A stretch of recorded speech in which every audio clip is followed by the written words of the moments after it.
Ja jums ir visi iepriekšējie runātāji, kas mums ir šodien bijuši, ja jums ir jautājumi par pedagoģiju vai psiholoģiju, labāk jautājiet viņiem. Viņi ir krietni ar galvasties pārāk šajos jautājumos nekā es. Es pats esmu matemātiskā novirziena cilvēks. Tur arī parādīšu jums prezentācijā.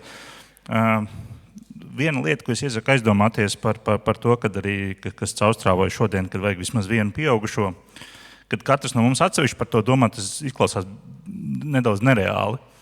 Bet, ja mēs tīri matemātiski apskatāmies, bērnam līdz kaut kādiem, līdz 3. 4. klasē nepārtraukti ir vismaz, kopā jau ar skolā skatoties, kādi 4-5 pieaugušie, līdz 9. klasē tie būs 10, 15, 20 pieaugušie. Tas nozīmē to, ka vismaz starp 5 līdz 15% no pieaugušiem ir jānostrādā kaut kādu laiku veltīt, un ar to pilnībā pietiks. Tas nav tā, ka mums katram ir jāstrādā uz 100%. Kādos no periodiem, tā teikt, vismaz 10% no mums ir jāpievērš bērnam uzmanību.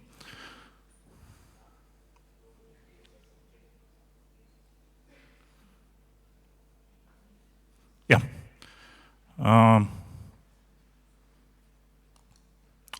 Es šoreiz uzliku beidzot sākuma slaidu, kas es esmu. Vienmēr pārmet, ka es nepastāstu, un tad cilvēki nesaprot.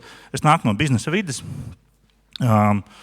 veidoju digitālus instrumentus, ļoti vienkāršs iemesls, tāpēc, ka tas ir veids, kā es produktīvi risinu savu trauksmi.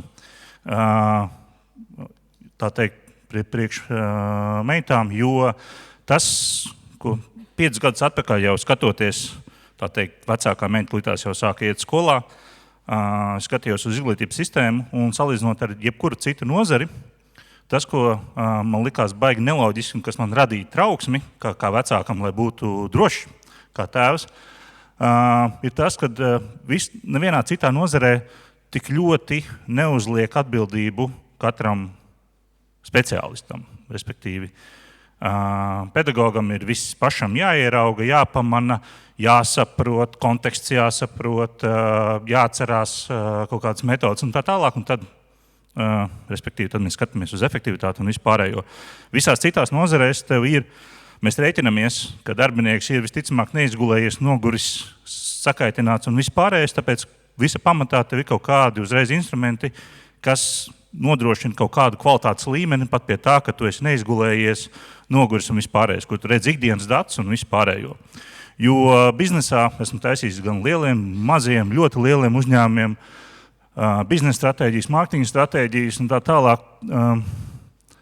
Un ir šis te definējums, plauktiņa līmeņa dokuments, jo realitāte ir tāda, ka ikdienas kultūra, ikdienas pārdumu, ikdienas veids, kādā veidā mēs skrejienā, jo visi pieaugušie vienkārši nepārtrauktā skrejienā, tas ir biznesā slavens izteiciens culture eats strategy for breakfast.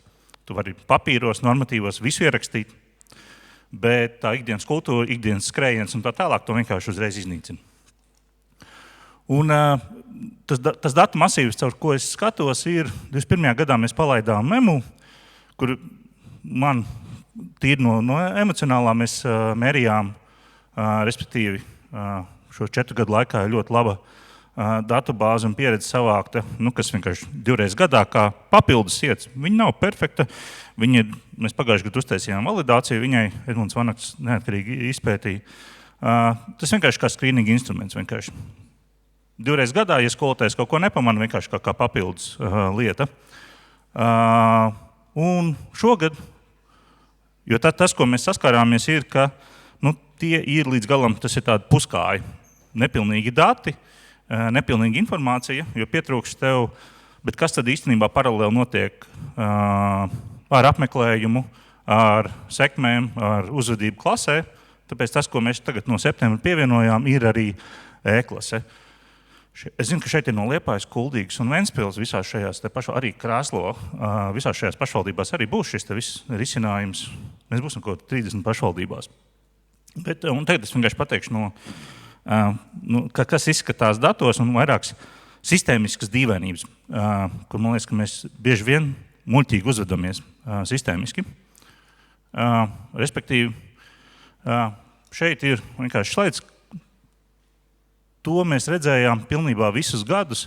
Katru semestri apmēram šāds ir tas sadalījums no gan 50,000 par unikāliem skolēniem, cik daudzi katrā semestrī ir iesaistīti bulingā. Mēs viņu saucam par ilgstošiem konfliktiem, kad vecākiem rādās un tā tālāk, jo es zinu no teorijas un pareizi teikt bulings, bet, ja tu vecākam pasaki bulings, tad tu nedabūsi konstruktīvu risināšanu. Tāpatās arī pedagogam rokas trīc, ja tu pasaki vārdu bulings.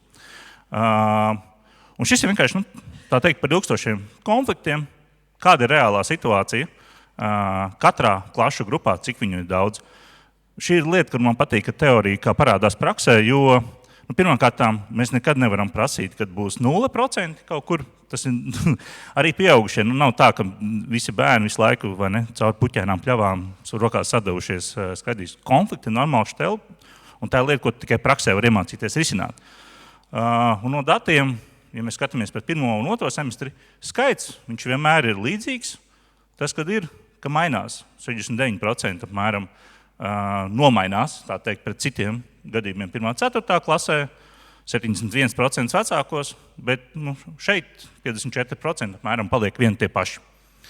Un šis nav par to, ka te viss ir slikti šajā vecumā.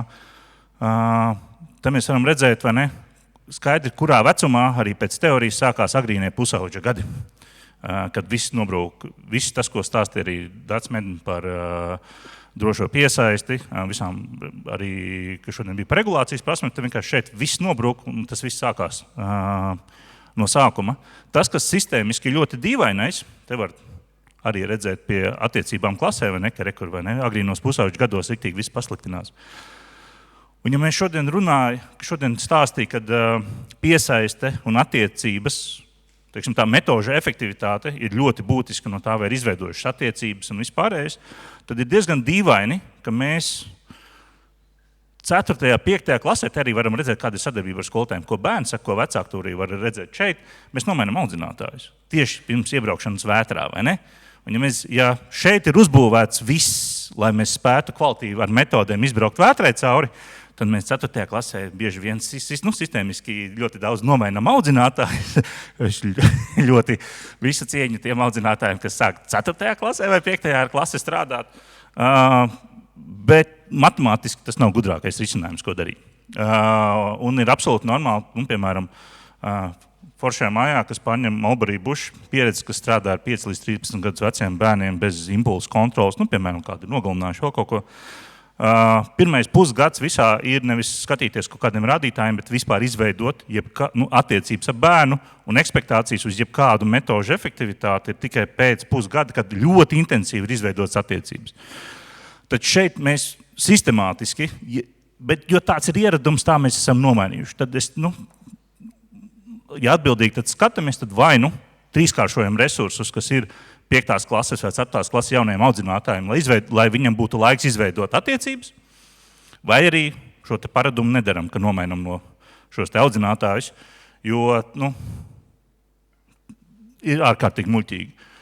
Un otrkārt ir ļoti dīvaini, ka mēs vecākus sagatavojam uz 1. klasi, kā tagad būs, kā skolai mācīties un tā tālāk, bet šitais slaids pat labāk parāda. Mēs vecākus nesagatavojam pirms 4. vai 5. klases, respektīvi. Un tad brīnamies, ka vecāki konfliktē vai no skolu un tā tālāk. Bet iedomājieties, ja man ir, jo tā teikt, viss emonu sekotājs ir veids, kā es labāk saprotu gan sevi, gan bērns. Ja tev ir vecākais bērns, viņš sāk skolā, un tu esi kuģojis pa mierīgiem ūdeņiem, un tu pēkšņi 4. un 5. klasē, kur vēl piereiz audzinātājs nomainās, iekuģo vētrā, jo viņš mājās ārdās, skolā ārdās, tev nekad nav bijušas mācības. Piedzim bērns, iedeva, rekur skrien mauc tālāk, tu neesi pabeidz universitāti uz vecākiem. Un tad gada vidū, kad ir visi konflikti, tad mēģināt normalizēt situāciju ir diezgan muļķīgi. Tas tāpatās kā man, kad ir pamatīgs strīds ar sievu, neviens no mums nav pragmatisks, racionāls un tā tālāk. Tāpēc ir ieteikums, ja mums ir šī te jau un vēsturiskās zināšanas par to, ka ir normāli, ka 4. un 5. klasē viss sāksies, Nu, kāpēc mēs šeit nesagatavojam vecākus? Sveiki, tūlīt tās sāksies. Mēs mūsu klasē arī izmantojām, jo man vecākā meita tagad ir 4. klasē. Mēs jau 2. klasē jau sagatavojamies, un mēs jau jūtam, mums jau šitien te viss jau iet. Bet ir kaut kāda emocija, bet sarunas tādējādi ir pragmatiskākas. Nav tik daudz emocijas. Bet jā, kas tad ir ar apmeklējumu, sekmēm un uzvedību klasē? Ko mēs esam uztaisījuši. Tagad uztaisīsim bišķiņu totalizatoru. Es te priekš jums, pēc Agrītas Stūras uzrunas atcerējos, ka arī Saimē laikam jāizsūta. Viņiem arī varētu interesēt. Bet priekš jums mēs uztaisījām uz 30,000 bērnu izlasi no pagājušā mācību gada, respektīvi tīri ziņkārības pēc. Te mēs salikām, cik bērni 1., 3., 4., 7. ir cik no šīs katras vecuma grupas bērniem pagājušajā mācību gadā ir kavējuši 0 līdz 2,5% no stundām, līdz pat 40% no stundām. Kā jūs domājat, kāds ir, un ja zinātniskā literatūra saka, ka no 10% plus mācību stundu neapmeklēto jau rodās riski uz sekmēm, kā jūs domājat, cik kumulatīvi būs šajā te dzeltenajā rādītājā 10. līdz 12. klasē? 5, 10, 15, 20, 25, 30%. Cik būs? 60? 25. Vēl kādam? 50. Labi. Tad šeit mums ir, ja mēs skatāmies, 22% ir bijuši šajā te, un kā viņi katrā grupā sadalās. Kā jūs domājat, cik bija 7. līdz 9. klasa? Vairāk vai mazāk? Vairāk. 18%. Aiziet 4. līdz 6. klasē? Vēl mazāk? 26. Vairāk? Labi. 14%. Un tad, kas varētu būt 1., 3.? Praktiski nekas, jā? Labi.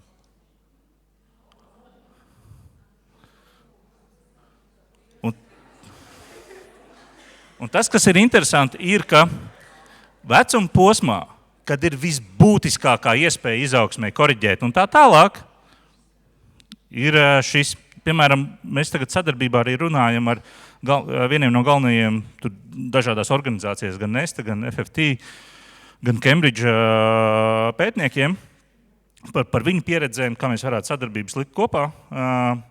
Un viņu komentārs ir, ka viņi skatās tikai un vienīgi no pirmskola līdz 4. klase. Jo pēc tam efektivitāti, kādai iesaistē atbalsta, pēc tam tu mierinoši var atbalstīt, teiksim tā. Bet, ja tu gribi tiešām kaut kādu izrāvienu un pamainīt to potenciālo nākotnes trajektoriju, tas ir līdz 3. 4. klasē. Un tas ir tas, kur mēs pat daudz aizraujamies ar šiem, tāpēc, ka viņi ir lielāki arī bifeļi un vairāk mūsu uzmanību paņem. Bet to, kur tiešām ir efektīvi, gan mēs no procesiem, gan arī dati rāda, tur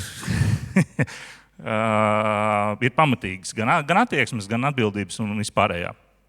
Te varētu teikt, jā, bet viņi slimo un vispārējā, bet šie savukārt dzer un ar sportu nodarbojās paralēli. Te nevajadzētu būt tādām starpībām.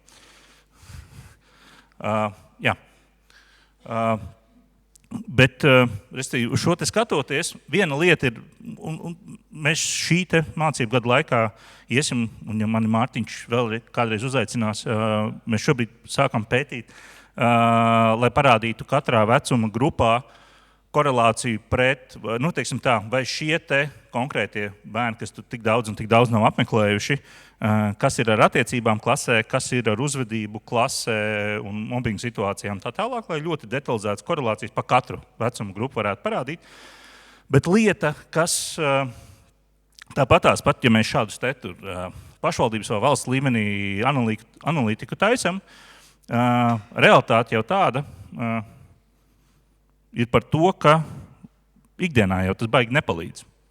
Jo ikdienā to visu pamanīt, otrām kārtām starpība kaut vai tam, ko es tikko rādīju, mēs tur laikam salikām 4-5 pašvaldības. Pašvaldības pat diezgan atšķirās savā starpā, ja mēs skatāmies katru atsevišķo skolu, tur vēl lielākas starpības, kurā īstenībā vecuma grupā, kas tur kā vienas pašvaldības ietvaros procentuālais sadalījums pa skolām, pa šīm te vecuma grupām atšķirās pat 4 reizes starp skolām. Un es te nerunāju par attīstības centriem, vēl kaut ko par parastajām skolām, kaut vai pa apmeklējumiem, pa vecuma grupām tā tālāk. Ir nenormāls izmaiņas. Un, manuprāt, tas, uz ko es lieku žetonus kā trauksmaiņas tēvs, uz ko mēs strādājam, tagad būs nākamā iterācija risinājuma, un tad būs decembrī nākamā, februārī vēl nākamā, un nākamajā septembrī vēl nākamā, ir tas, ka problēma, kā arī Kristīna teica, nav jau likumos, problēma ir tajā, kā mums ir šajā ikdienas skrējienā, jo pamanīt, vai ne, kad saka, rekur esi empātisks, bet pamanīt īstenībā visu kontekstu, tas prasa baigāko enerģiju, un tajā visā skrējienā, un it sevišķi, man ir grūti pārslēgties dienā starp 3 tēmām. Es nezinu, kā es pārslēgties starp 4 priekšmetiem, bērniem un vēl papīriem, kas ir jāraksta, un tad ir vēl vecāki izsaukumi. Esmu skeptisks par to, ka skolotājs, teiksim tā, bez papildus instrumentiem kaut ko var izdarīt. Un tāpēc tas, ko mēs tagad testēsim, lai apsītos, un tad nākamgad varētu apsīties, vai tas ietekmē, neietekmē, un ir kādas izmaiņas, respektīvi. Šis ir reāls piemērs no tā, ko jūs jau apmēram 1,5–2 nedēļu laikā katrs no jums dabūs, ir, ka tu vari redzēt, piemēram, te konkrēts bērns, reāls bērns ir 8. līdz 9. klase, te ir 8. klase bijusi, te ir 9. Viņai, un es uzliku matemātikā, jo, ja uzliek visus priekšmetus, ir baigi daudz datu, baigais ķeburs. Un kaut vai par šo te apmeklētību, Ilze pateica, vai ne, kad viņa savu meitu ir, nepamanot, teiksim tā, kā kādu reizi atļauj neaiziet uz skolu. Es pēc vecākās meitas 1. klases, un tas ir daļai iedvesmas šo te slaidu uztaisīt, daļai viņš būtu priekš manis. Man meita pēc 1. klases lepojās, es esmu skolā visvairāk neapmeklējuši no visiem stundas. Jo tu kā vecāks skrējienā nepamani. Kas tad? Vienu dienu, vēl kaut kādu dienu, vai arī rekur aizbrauksim ceļojumā, parakstīsim to lapiņu skolai, ka tur pamācīsimies un tā tālāk, bet ko tad tā viena nedēļa nozīmēs? Un tas, ko pieredzē redzam, tas nav tā, ka vecāki baigi savu ļaunprātību to visu darīt. Tu vienkārši, tu arī esi pārguris skrējienā, un tu nepamani, kā tas viss kumulatīvi saslēdzās kopā. Un tāpēc mēs arī uztaisījām, lai, piemēram, runājoties ar vecākiem, šitie punktiņi ir visi pārbaudas darbi un kāda ir atzīme, tad riktīgi labi sāka 9. klase, un šitais punktiņš tur digitālā sistēmā, kad uziet ar peli, tu vari redzēt datumus. Šī ir janvāra 1. nedēļa. Šī ir pēc pavasara brīvlaika nedēļa. Un kad tu viegli vari arī runāt ar vecākiem, jo praksa arī rāda, jo vizuāli skaidrāku un konkrētāk parādot datus, tad arī saruna ir daudz konstruktīvāka un pragmatiskāka. Jo bieži vien, pirmām kārtām, mums visiem pieaugušiem galvā ir troksnis, un otrām kārtām mēs psiholoģiski, pēdējais, ko vainosim, ir sevi.